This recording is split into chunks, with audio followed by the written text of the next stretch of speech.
उनका मानसिक संतुलन बिगड़ गया है, उनको राष्ट्रीय जरूरत है। सर मौर्य ने पहले भी बयान दिया था और अभी जो बयान दिया वो उनकी विक्षिप्तता को दिखाता है, मानसिक विक्षिप्त हैं वो पूरी तरह से। देखिए, स्वामी प्रसाद मौर्य जी की जहाँ बात है, राजनीति से भागे हुए व्यक्ति हैं, कभी इस पार्टी में कभी उस पार्टी में।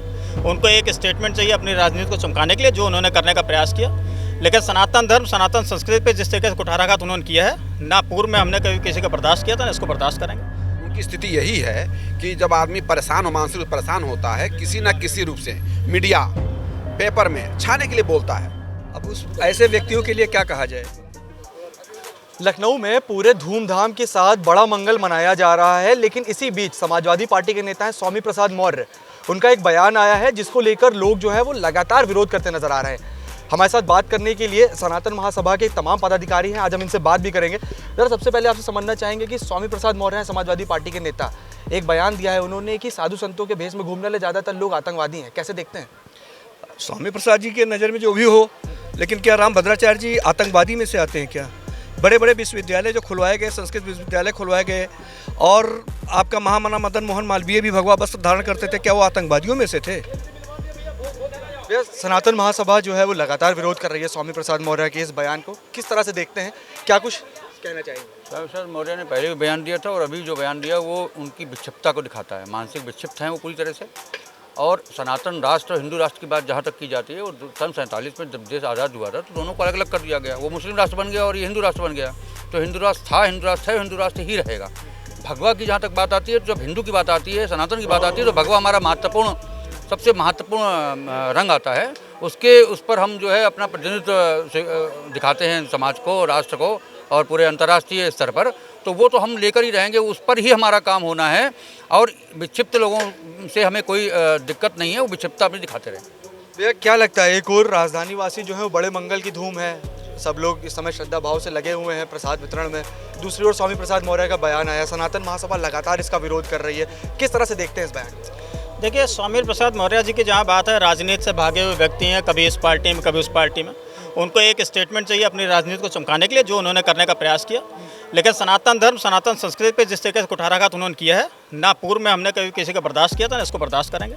रामचरितमानस के बारे में जो उनके स्टेटमेंट रहे हैं, या जो भगवा को उन्होंने आतंकवाद का नाम दिया है, अगर भगवा आतंकवाद है तो आप खुद इसको कैप्चर करके देख सकते हैं। यहाँ पे भंडारा चल रहा है, या कौन सा आतंकवाद हो रहा है? यहाँ तो आम जनता को भोजन प्रसाद दिया जा रहा है। जाइए पूरे लखनऊ में टहल के देखिए, कितने भंडारे लगे हुए हैं, सब भगवा में ही हैं।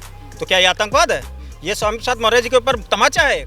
इस तरीके के स्टेटमेंट देना, इस तरीके की राजनीति करना, सनातन को आप एक टारगेट करना चाहते हैं। सनातन सबको एकजुट लेकर के चलने वाला धर्म है, ठीक है ना। सर्वे भवन्तु सुखिनः सर्वे सन्तु निरामया, इस विचारधारा से जो चलता है, हम उसको सनातनी मानते हैं। हर एक वो व्यक्ति सनातनी है जो लोगों को जोड़ करके साथ में रह करके चलना सिखाता है। राष्ट्र तो कहना है कि हिंदू राष्ट्र की मांग करने वाले लोग भी विरोधी हैं। देखिए, हिंदू राष्ट्र की मांग करना क्या है भाई? सनातन राष्ट्र कहते हैं हम उसको।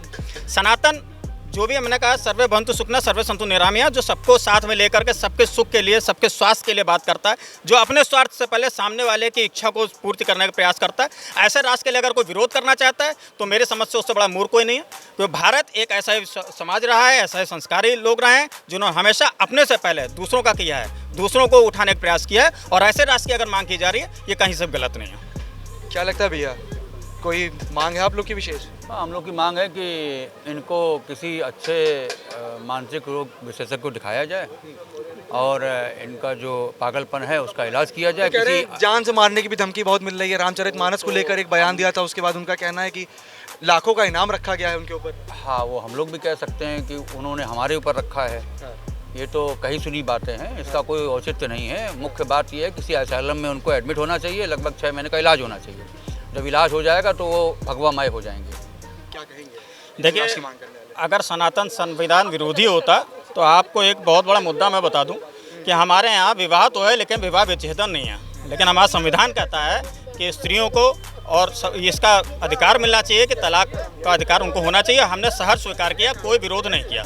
परंतु दूसरी तरफ आप देखें, 3 तलाक जब बंद किया गया तो उसका विरोध भी हुआ, लेकिन हमने बहुत ही शालीनता से संविधान का पालन किया और सदैव करते आए। संविधान का विरोध तो कहीं है ही नहीं, लेकिन संविधान ये कहता है कि व्यक्ति विशेष दूसरे व्यक्ति के बारे में भी सोचे, उसको बढ़ाए, और तभी देश आगे बढ़ेगा, एकता के साथ बढ़ेगा। सनातन वही कर रहा है। तो हम सनातन कहीं से भी अपने अधिनियम, अपने संविधान का विरोध नहीं कर रहा। सनातन संस्कृति, अगर यहाँ पे सनातन देश बनता है तो ये तो बड़ा उत्तम होगा। और भारत विश्वगुरु था, कब था? जब सनातन था।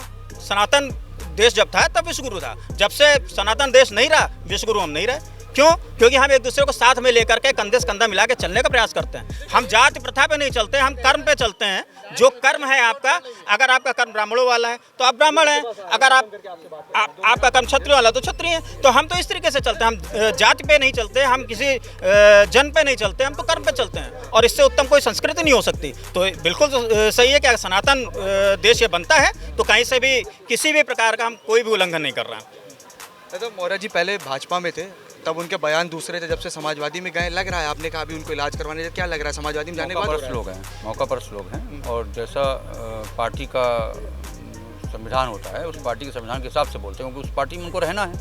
पहले वो बसपा में थे, फिर वो भाजपा में आया, वो सपा में है, तो सपा के आधार पर बोल रहे हैं। और सपा तो किस तरह से काम करती है सबको पता है। वहाँ भगवा की कोई बात नहीं होती है, भगवा की बात तो सिर्फ भाजपा में होती है।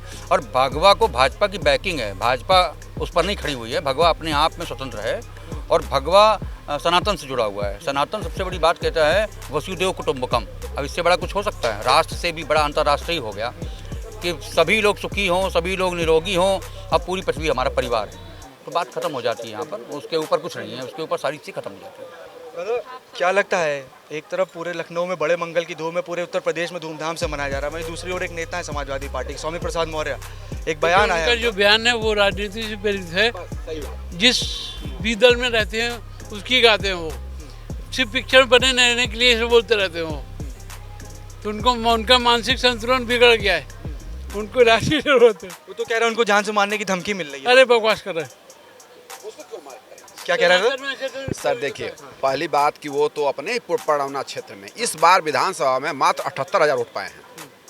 उनकी स्थिति यही है कि जब आदमी परेशान हो, मानसिक रूप परेशान होता है, किसी न किसी रूप से मीडिया, पेपर में छाने के लिए बोलता है, वो उसी तरीके से वक्तव्य दे रहे हैं। उनका कोई उद्देश्य नहीं, कोई जनाधार नहीं है। उनके कहने पर अगर 78,000 विधानसभा वोट पाए हैं तो कितने लोग प्रभावित हो सकते हैं?